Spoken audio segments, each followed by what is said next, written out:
પોલીસની MOB શાખામાં ફરજ બજાવતા PSI ઈલાબેન ચાંદ્રા ભરતી પ્રક્રિયાની જવાબદારી સંભાળી રહ્યા હતા. આ દરમિયાન દસવી જયદેવ ગઢવી નામનો એક ઉમેદવાર અચાનક ઉશ્કેરાઈ ગયો હતો અને અશ્લીલ ભાષાનો પ્રયોગ કરી હોબાળો મચાવ્યો હતો.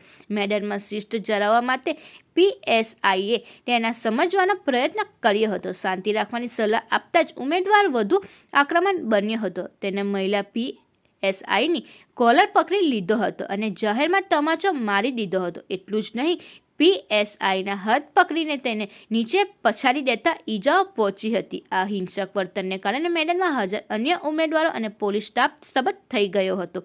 ઘટના સ્થળે હાજર અન્ય પોલીસ કર્મીઓ તાત્કાલિક દાખલગીરી કરી હુમલાખોર દસવી ગઢવીને કાબૂમાં લીધી હતી. આ મામલે ભરૂચ શહેર B ડિવિઝન પોલીસ મથકમાં સત્તાવાર ફરિયાદ નોંધવામાં આવી છે. પોલીસે સરકારી કર્મચારી પર હુમલો અને ફરજમાં રૂકાવટ સહિતની કલમો હેઠળ ગુનો નોંધી આગળની તપાસ હાથ ધરી છે.